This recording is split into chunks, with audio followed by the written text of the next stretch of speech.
dostum, mənim canım, ciyərim, Canəli. sağ olun. Yenə də təkrarən deyirəm, xoş gəlmişsən. Çox sağ olun. Canəli, bax, çox qəribə bir şeydir. Azərbaycan xalqı ümumiyyətlə istedadlı xalqdır. Bu sözsüz, bunu sən də bilirsən, hamımız bilirik. Aksiomadır. Aksiyomadır. Birinci sual, prosto ürəyim partları, ona görə bu sualı birinci verirəm. Ürəyini qoru, sən bizə çox lazımsan. Canım mənim. Ay Allah, bu nə xoş sözlərdir mənə dedi, ay Allah. Allah məni öldürməsin. Canəli, deməli, niyə, bax bizim muğam ustadlarımız, muğamatımız bütün dünyaya yayılıb?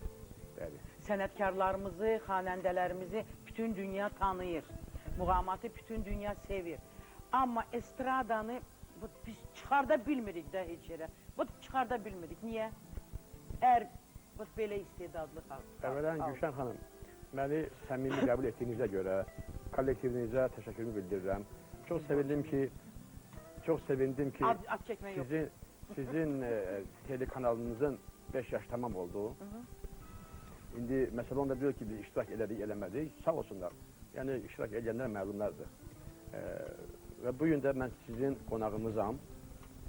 O ki, qaldı sizin sualınıza, biz estradamızı niyə edədiyədə Sumqayıtdan oyuna çıxarda bilmirik? Burada müxtəlif səbəblər var. Muğam monumental bir janrdır. Muğam bəşəri bir janrdır. Elə mənim yadıma gəlir, mən Filarmoniyanın solisti olan illərdə də Tarifikasyon komissiya razı bir statqa verərdi. Muğam ifaçılarına çox böyük məbləğdə qiymət verərdi. Yəni, o maaşımız idi? Yox. Yox? O maaş deyildi. O, nə idi? Biz rayonlara ezam olunurdu. Qastrollara. Digər o vaxt dediyimiz qardaş ölkələrə, respublikalara, orada bir ifaya görə kəsilən qiymət idi. Razı bir tarifikasyon statqa.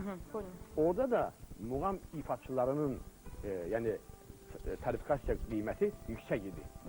Yəni, estrada deyilən hələ o dövrdə də vardı. Məsələn, Oqtay Ağayev, Mirzə Babayev, Yalçın Rızazadə və Elmira Rahimova, bəli, sayı çoxaltmaq olar. Onlara az verirdilər. Kamerni janr kimi onlara pul az verilirdi. Yəni, o dövrdə də, Sovet dönəmində də muğamların nüfuzu qorunurdu. Qorunur, mən səmimi danışıram. Amma indi biz olmuşuq müstəqil bir dövlət, demokratik bir dövlət. İndi də ayrı qiyafədə, bələdiyədə bizim muğamlarımıza hörmət və ehtiram artdı. Mən səmimi deyirəm. Bilirəm. Hamı siz ziyalısınız, mən dillərindəki məntiqi duyursunuz. Yəni bizim muğamlarımız UNESCO tərəfindən dəyərləndirildi. Bunun da təşəbbüskarı hörmətli Mehriban xanım oldu. UNESCO-nun xoş məramlı səfiri, Heydər Əliyev fondunun prezidenti. O, bu işdə çox faal iş gördü və mən o səfərdə demişəm, Spes telekanalında milyon kişilərin yığılışıb edə bilmədiyini bu xanım elədi. Və həmin fonddan UNESCO hesabına bizə təqaüd ayrıldı. Heydər Əliyev fondundan biz qidalanırıq. Muğam ifaçılarına görə. Kak təqaüd, pul. Bəli, ayda $300 bizə oradan təqaüd ayrılır. Yəni, sən prezidentin təqaüdündə Bəli. Bagatin ki, Buratino, ты mой.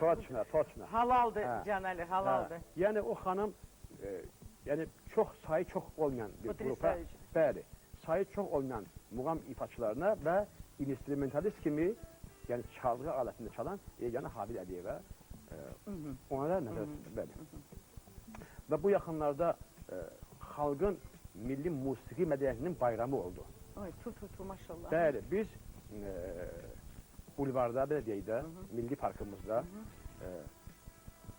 muğamımızın UNESCO tərəfindən təsdiq olunmuş əsasnamasına əsasən muğamımızın beynəlxalq muğam mərkəzinin təməl qoyma, beynəlxalq sözünün də mənası budur ki, bu Azərbaycandan çıxır. Bunun coğrafi mövqeyi zənginləşir, genişlənir, kruzazor artır. Festivallar eləyərik. Kruzazor artır. Bəli, UNESCO-nun baş direktoru öz xanımı ilə iştirak edirdilər. Sonra isə çıxışlar oldu, təbii ki... Sən getmişdin də? Bəli. Hörmətli nazirimiz açılış elədi. Onlar danışdılar. Son söz bizim hörmətli prezidentimiz İlham Əliyev cənabları son söz söylədi. Çox qısa lakonik fikirlərlə o dedi ki, muğam bizim milli musiqimizin incisidir. Yəni, mən, Gülşən xanım, siz özünüz əhvalı bir xanımsınız. Bu, mənim dediyim deyil. Bütün xalq bunu görür. Elə adınızı kim veribsə Gülşən, yəni elə gül var ki, ona baxanda adamın əhval ruhiyyəsi şənlənir. Güllərdə elə təsir edici qüvvə var.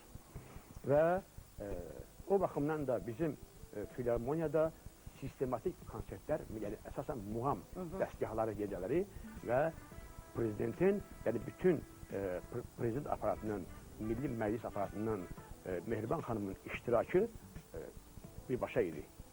Hətta ilk konsertdə mənlə deyəndə biraz böyük alınır. Əlbaba Məmmədlə durmuşduq. Bizi görən kimi hörməti prezidentimiz üzünü çevirdi bizə sarı və gəldi bizlə görüşdü. Çox səmimi. Həmin görüşdən mənim şəklim çıxmışdı. Bütün qəzetlərdə prezidentlə görüşdüyüm yerdə. Elə burada da görüşümüz oldu. Mən də bir lapatka atdım oraya. Çünki o mənim mənəvi evimdir.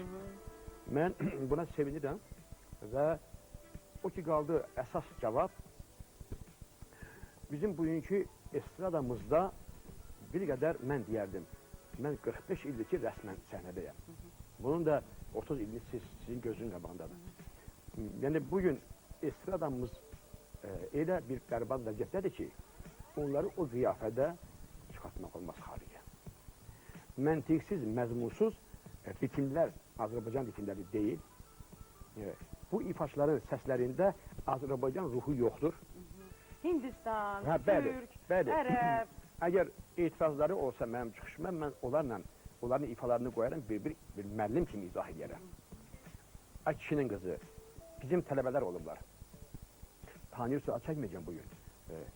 Bu imtihan ərəfəsində mən soruşdum ki, sizin oxuduğunuz bu estrada mahnısının kökü, ladı, daha doğrusu, hansı muğamdandır? Mənə belə elədi, göz qırpınında.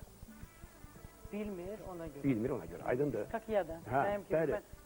Və çaşıb bir balaca mahnı arasında heç tələb olunmayan yerdə, əgər 4 cümlə muğam oxuyursa, 4 cümlə və 4 cümlə oraya qəzəl yapırsa, tələb olmayan yer. Tələb olmayan orada, bir söz Gülşən xanım,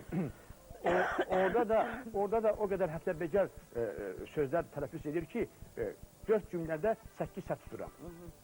4 cümlədə 8 qrammatik tələffüzlü səslər tuturam.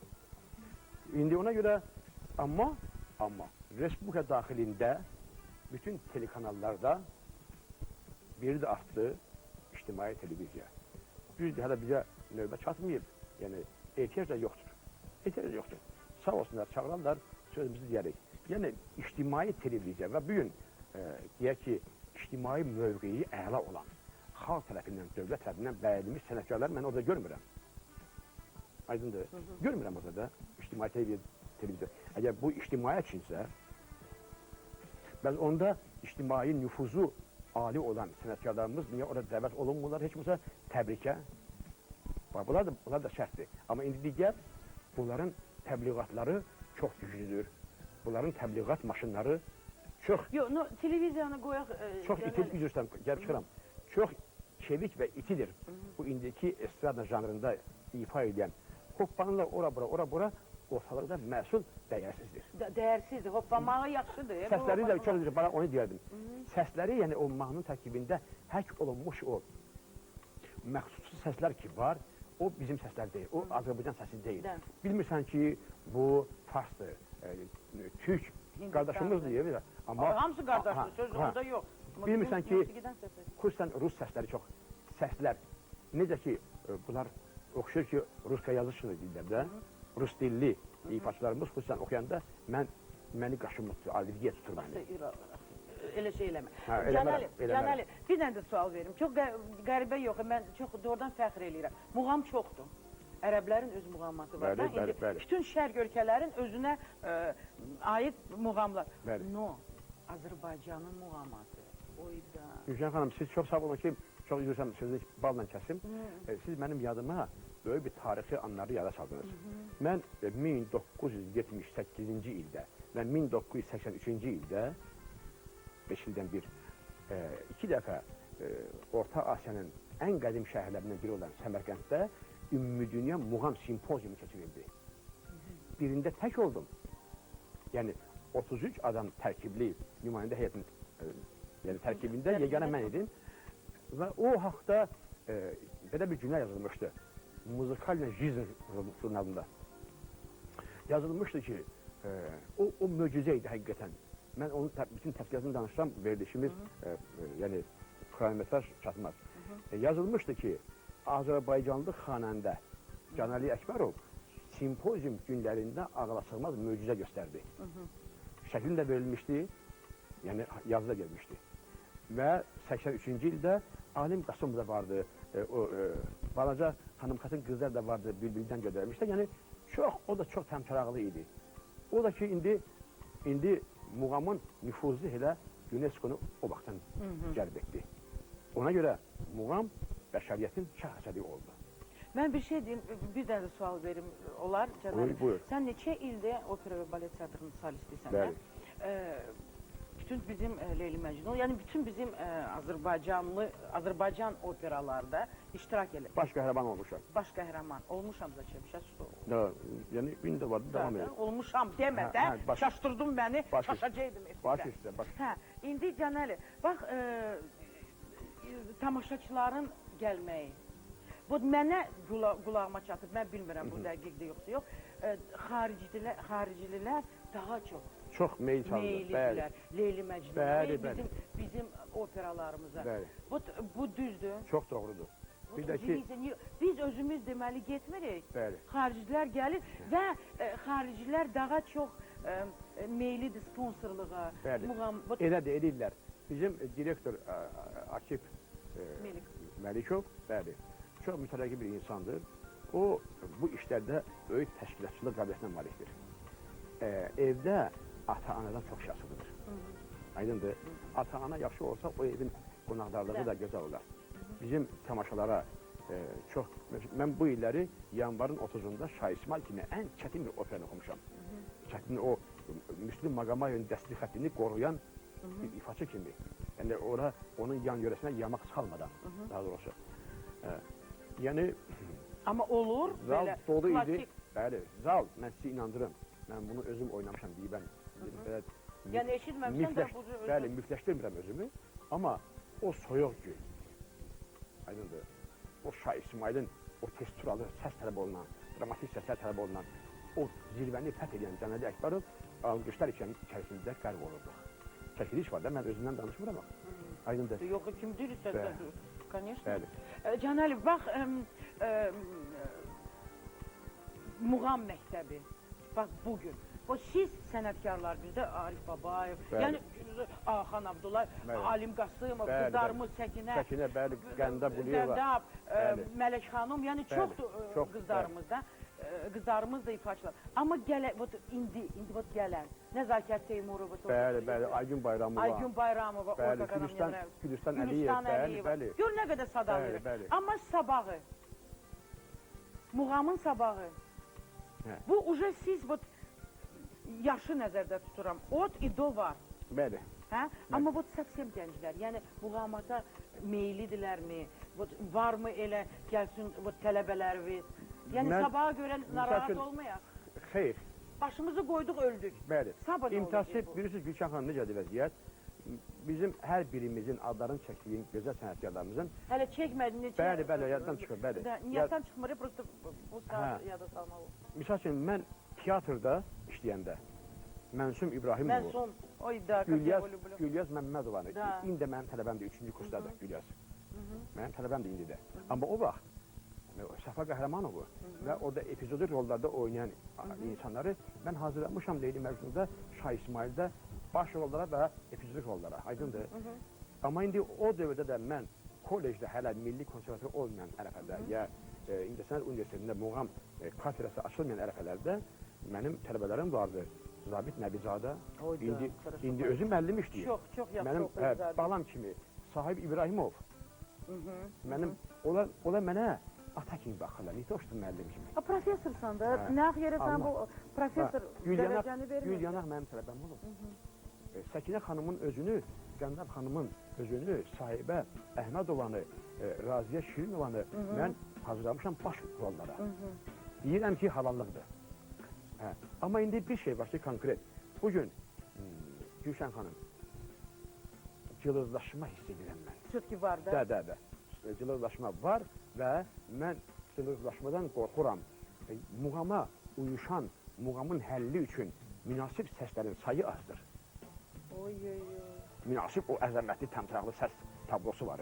Səs tablosu, dramaturgiyası zəngin olan, o səslə tembr gözəlliyi olan, mən müəllim kimi buna deyirəm. O cılız səslərlə muğamın gələcək nüfuzunu qorumaq biraz müşkül ola bilər. Aydındır. Biz neyinəcək? Bax, indi sadaladın Azabir. Yəni, onlardan sonra orada... Bütün ümidimiz onlaradır. Mənsumədir.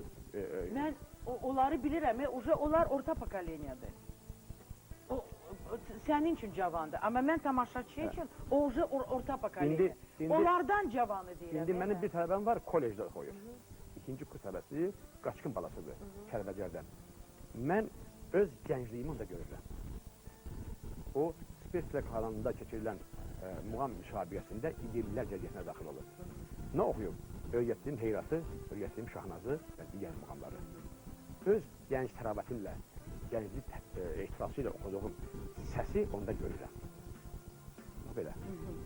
Canəli, doğrudan bilmirəm, göyə çıxın, nə bilim neyini, amma muğamı elə eləyin ki, bu muğamın gələcəyi də olsun. Gülşən xanım, doğrudan deyirəm, Canəli, bax, yalvarıram. Bizim mədəniyyət, çox sağ ol canım, bizim Milli Mədəniyyət və İncəsənət Universitetində mənim rəhbərlik etdim kafedrada xalqımızın nüfuzunu, dövlətimizin nüfuzunu qazanmış sənətçilər işləyirlər.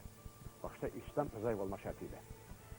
Ağaxan Abdullayev, Səkinə İsmailova, Qəndab Quliyeva, Bəsli Sevriyeva, aydındır. Onlar hamısı orada, yəni adların kim, hansı birinin adı bilirəm, gəlməli? Yox, qızlarımız, bütün xanəndələrə sözüm yox, gözəldir. Amma tələbələri bu yetişdi tapında, vallahi Milli konservatuar var tələbə. İnşallah ki, kəsmə ümidini haqq dərgahından. Biz ümidimizi kəsmirik. Nə qədər günəş, iqlimimiz, irliyimiz, qəlbimizin zənginliyi, eşqimiz, öz tabiriyimizdədir. İnşallah ki, xalq üçün gələcəkdə nəğməkarlar yetişəcək. Xanəndə, düzdür. Qurban olmuşdu. Bu 2 dəqiqə, 2 dəqiqəlik xalq mahnısı qurban olaram. Что-нибудь, знаешь, вот ürəyimi dağıtsın, вот ağlayım. Səndə adətdir, həmişə məni oxudursan və yola salır. Mən İrandan mənim dostlarım var, Təbriz şəhərindən. Ailəvi dostlarımızdır, çox ədəbli əkanlı. Ağa Cəfər, onun xanımı Zəkiyə, bacıları Cəmilə, Məlihan xanım, qardaşları Ağa Həmid bəy, bir axır, nəsil böyük nəsildir. Bunlar acanda ancaq muğam yeyirlər. Mən sizi inandırım. Nə gözəl sözdür. Bəli, onlar acanda, onlar muğam yeyirlər. Yeyərlər. Bəli, onlar mənə zəng eləmişlər bir 3 gün bundan qabaq. Mən dedim ki, Zəkiyə xanım, mən Gülşən xanımı, onlar sizi necə tanıyırlar? Bizdən yaxşı tanıyırlar sizləri. Dedim ki, mən Gülşən xanımın verilişində iştirak eləyəsiyəm. Onda biz salamlayırıq. Onlar mənə, bəli, baxırlar. Salamlayırıq sizi mənim əzizlərim. Taymaz oğludur, özü öz məhəbbətindən tar çalmaq öyrənir. Mən getdim onun tar məktəbinə. O qədər ondan razı qaldılar ki, onlar xahiş edərlər ki, bizim Təbrizin isti salamını Gülşən xanıma çatdırın. Çox sağ olun. Öpürəm sizi bərk-bərk mənim əzizlərim. Çox sağ olun. Deməli, dəvə vaxtımız yoxdur, qurban. Eşitməsəm evə getmirəm, dəvə. Lap oxuyun. Yox, biraz, bir dəqiqə yarım. Что хочешь, no ağlat. Bilməm, alınacaq, alınacaq. Gedin xan çobana, gedin xan çobana, gelmesin bu il muğayana, gelmesin bu il muğayana, gelse batar nagana, gelse batar nagana, apardı seller sarayını, bir uca boylu balanyanı. Apardı seller sarayını bir uca boylu balayım. Bunu mən rəhmətli böyük dramaturgumuz İlyas Əfəndiyev Afadı Sillər Saranı hekayəsi yazmışdı. Onun yubileyində Polad müəllim məni çalmışdı tədbirə. Özü də Direksiz locada oturmuşdu rəhmətlik. Çox gözəl Mikail Mirzə bu hekayəni söylürdü. O fasilədə mən də bunu oxuyordum. Dəhsiz mən çöldən gəlirəm. Harada demişə özü yüksək registrdə. Harada saxlamaq lazım idi və o harada o hekayəni söylürdü. Təzədən mən öz tonikamı şaşmadan oxuyurdum. Tamaşa bitdi, yəni yubiley bitdi. 3 gündən sonra rəhmətlik mənə zəng çaldı. Dedi ki, oğul, sən elə oxudun ki, məni qanadlar altında bütün külli Qarabağı gəzdirdim. Maşallah, maşallah. Başka cür ola bilmez. Çünkü bu Can Ali Ekberov'dur. Ben Can Ali'ni çok severim. Ben onun sənətini sevirəm. Və biz, mən nə deyim, biz hamımız sevirik Can Ali. Sənə səsin səhnədən gəlsin, konsertdən gəlsin, televiziyadan gəlsin. Çox sağ ol əzizim. Doğrudan deyirəm, bu qızdırma ilə sən gəlmişsən efirə. Təranə, çox sağ ol canım mənim. İnşallah həftələr 1-2 həftə keçsin, yenə görüşərik. Çox sağ olsun mehman, belə ləzzətli yemək üçün. Linya Dekor, Sifal, Siemens, hamımıza mən çox sağ ol deyirəm efirə görə. 2 gün istirahət edin, 2 gün. Sonra biz yenə də inşallah efirdə 1-ci gün saat 11-də sizi gözləyirik. Yarım kəlbə olar ki, Tez canım. mən ölkəmin vicdanlı vətəndaşı olaraq, ölkəmin insaflı vətəndaşı olaraq xalqıma bağlı və xalqımı çox istəyirəm. Çok sağ ol Can Ali. Bak böyle güzel sözlerle gelişimizi kurtarırız. Sağ olun.